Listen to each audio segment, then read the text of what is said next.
तर मी स्वतःहून बाजूला होईन. संतोष धुरींच्या भाजप प्रवेशानंतर देशपांडे म्हणाले, मला अधिकार नाही. महाराष्ट्र नवनिर्माण सेनेत सध्या अंतर्गत धुसफूस शिगेला पोहोचलेली आहे. राज ठाकरे यांचे खंदे समर्थक मानले जाणारे संतोष धुरी यांनी भाजपात प्रवेश केल्यानंतर आता मनसेचे आक्रमक नेते संदीप देशपांडे यांच्याही पक्षांतराच्या चर्चांनी जोर धरलेला आहे. या पार्श्वभूमीवर संदीप देशपांडे यांनी आपली भूमिका स्पष्ट केलेली असून त्यांच्या विधानामुळे राजकीय वर्तुळात तर्कवितर्कांना उधाण आलेलं आहे. भाजपमध्ये प्रवेश केलेले संतोष धुरी यांनी संदीप देशपांडे यांच्याबद्दल मोठं विधान केलंय.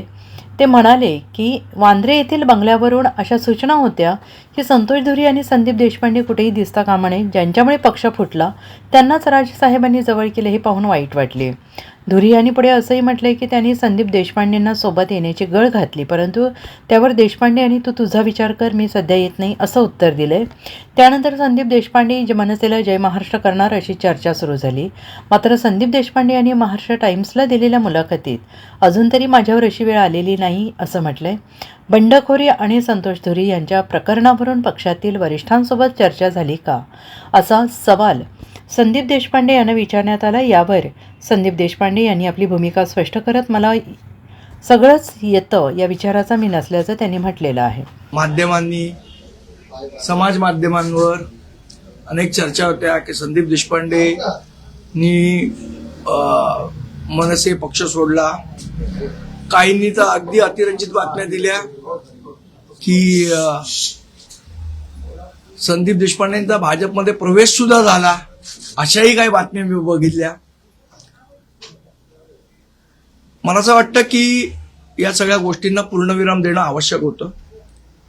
बरं, काही लोकांनी असंही चालवलं की मला माध्यमांची बोलायला बंदी घातलेली आहे वगैरे वगैरे वगैरे. असा कुठलाही विषय नाही. मी महाराष्ट्र नवनिर्माण सेनेतच आहे. माझ्या पक्षाचं मी प्रामाणिकपणे काम करतोय आणि येणाऱ्या निवडणुकीमध्ये महाराष्ट्र नवनिर्माण सेनेच्या जास्तीत जास्त जागा कशा निवडून येतील, मुंबई शहराध्यक्ष म्हणून माझी जबाबदारी आहे.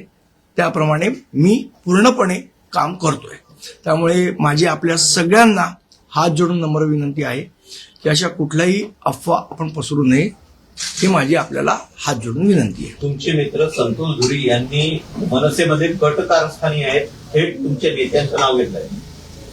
मला असं वाटतं संतोष धुरी काय बोलतोय या प्रत्येक गोष्टीवर मी रिॲक्ट करण्याची गरज नाही.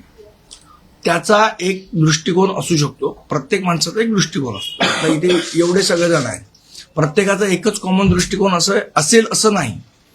त्याचा एक दृष्टिकोन आहे, माझा एक दृष्टिकोन आहे. तो त्याच्या दृष्टिकोनातनं बोलतो, मी माझ्या दृष्टिकोनातनं बोलतो. जसं आपण म्हणतो, आपण लहानपणी गोष्ट वाचलेली, हत्ती जो शेपटीला हात लावतो त्याला वाटतं हत्ती शेपटीसारखा आहे, जो खांबाला हात लावतो त्याला वाटतं हत्ती खांबासारखा आहे. पण तसं काही नसतं.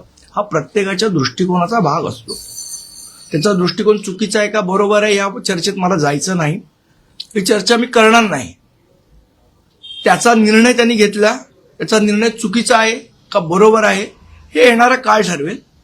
आज मला त्या चर्चेत जायचं नाही आणि त्यांनी त्याचा निर्णय घेतला, मी माझा निर्णय घेतला. शहरामध्ये 2 किल्ले. Bureau report, SPN Marathi, Mumbai.